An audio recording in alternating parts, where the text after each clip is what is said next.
So we're a few weeks into the new Trump administration, and we've seen some changes that certainly signal a new regulatory stance on crypto. What's your reaction to these moves so far? Look, I think it is fantastic. The industry has lived under a inexplicable war from the prior administration that really they were focused on driving crypto out of the country and not facilitating the technology at all. Overnight, after the election and after the inauguration, we have seen the new administration embrace the technology, looking to clear unnatural regulatory hurdles and saying that we want to make the U.S. the crypto capital of the world. And for companies like Ripple that are born in the U.S., we've been around for 12 years, we're thrilled. 75% of our hiring after the election is now being brought onshore, where in the past, all of that hiring was happening offshore. We're looking to bring Ripple back to the U.S. and build in the U.S. So we're thrilled. So when it comes to crypto reform in the U.S., it seems to be taking shape along three different paths. You've got Trump's executive order, policy changes made by federal regulators, and then there's action from Congress. And thus far, the most progress seems to be happening through that EO and policy changes at the SEC. So let's start there. This executive order from Trump making crypto a national priority. How important is that? And what does it mean for Ripple in particular? So you're right. There are basically three legs of the stool here. You have what's happening at the executive branch with the president. What's happening at the regulatory level with the SEC, and then what's happening at Congress. The executive order, which basically reaffirmed the campaign promise that the president was going to make the U.S. the crypto capital of the world, was an affirmation of that. The appointment of David Sachs is what's commonly known as the crypto czar. This standing up a working group for crypto, a review of all regulations. In other words, what do we need to do to stop this unnatural war on crypto that's been going on for the past 4 years and bring crypto back into the U.S.? That was quickly followed by, and again, independent of, the SEC, after the prior chair resigned. The new acting chair, Mark Uyeda, very quickly issued a statement that said they're going to hit the reset button. The SEC is going to set up their own task force. An acknowledgement that what's happened for the past 4 years has made it really impossible for the industry to understand what does it even mean to comply with the laws in the U.S. That's great news. What the acting chair Uyeda also did was he rescinded some accounting guidance, which made it practically impossible for banks to custody crypto in the U.S. That's now been removed. So hopefully we'll see banks leaning in to custody crypto in the U.S. And then the last piece that you mentioned, Mackenzie, is Congress.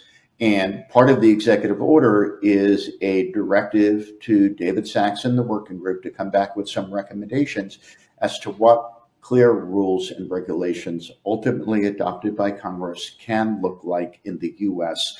to set a framework so this industry can operate in the U.S., thrive in the U.S., and do so in a way that protects consumers, protects the integrity of the market, and keep bad actors out. So all of that is happening very quickly and very proactively. So new tariffs announced this weekend are raising concerns of a global trade war. We've seen the crypto market in sell-off mode since then. But what are the implications for crypto firms? Or is this just more of a de-risking moment and no real blowback for the industry long term? Well, I think anytime folks get distracted in crypto by short-term market swings, that's a distraction. I think what the industry needs to do is focus on building utility, building real world use cases, building adoption, and building on the momentum to get those clear rules of the road. Ripple, as I said, we've been around for over 12 years. We've seen crypto winters, crypto springs, crypto summers. We've seen it all. We're not distracted by that. We're focused on building real world enterprise use cases that can be adopted now in the United States. So you mentioned David Sachs a moment ago. He's working closely with the White House as its new crypto and AI czar. He says he plans to make the U.S. the crypto capital of the world.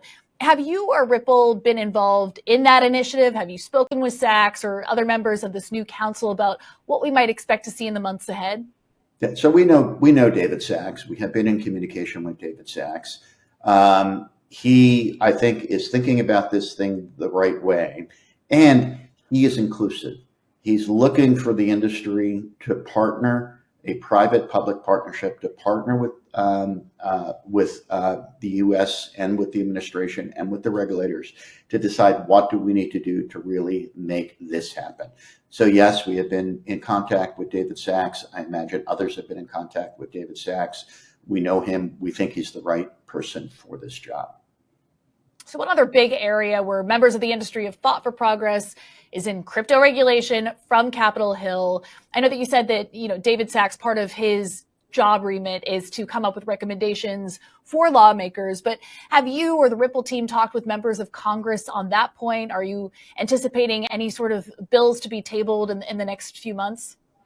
So Ripple has been engaging with Congress for all throughout the last administration, all throughout the prior administration. We are very policy focused. And yes, have we continued those conversations with the new Congress? Yes. This is the most crypto-friendly Congress we will ever see. And we are in contact and with discussions. Again, this is nothing new. This is a continuation of discussions we've always had as to standing up, again, real world framework for the use adoption of crypto in the US that protects consumers, protects the integrity of the market, and keeps bad actors out. We're not going to do it alone. I think the industry needs to come together and cooperate with Congress. Ultimately, Congress owns the policy. The industry doesn't own the policy.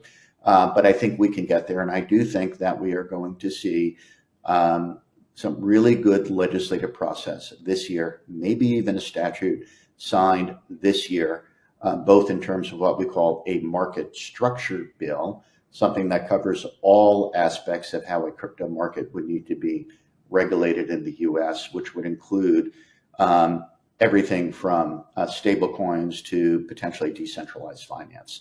So there's a lot to do, but we have a very motivated Congress to get it done. And what about Ripple's lawsuit with the SEC? Obviously, we've seen a sweeping change in policy at that regulator in just the last few weeks. And I'm wondering whether that's impacting litigation brought under the former SEC chair, Gary Gensler. So what's the latest on your case? So as you know, Mackenzie, Ripple was sued way back in 2020. No allegations of fraud, no allegations of market manipulation, no allegations of consumer harm. In fact, the SEC couldn't even identify a single victim that suffered any loss. It was this lawsuit, which was basically you failed to come in and register with the SEC when the SEC knew that there was no mechanism for a crypto company to ever register with the SEC. This was part of the war on crypto. This was part of an effort to destroy the crypto industry through regulation by enforcement. We defended that case over 4 years. We spent $150 million in defense costs. We won. The SEC, under the prior administration, filed an appeal. And on January 15th, 5 days before the inauguration, they actually filed their opening brief in that appeal. I remain cautiously optimistic that the new administration under Paul Atkins, which hopefully I anticipate will be confirmed as the new SEC chair, will do away with these lawsuits that have, again, these non-fraud lawsuits, these victimless crime lawsuits. I think it's a waste of taxpayers' money. It's a waste of regulatory resources to pursue these lawsuits. So hopefully it'll be voluntarily dismissed. But until that time, we'll continue to defend. We'll file our responsive brief in the Second Circuit. But we're thinking about this really as background noise right now. We're leaning into the U.S., and we're thrilled to partner with this administration to make the U.S. From breaking news to the day's biggest controversies, shedding light on the world's top headlines, detailed analysis on the stories that matter the most to you.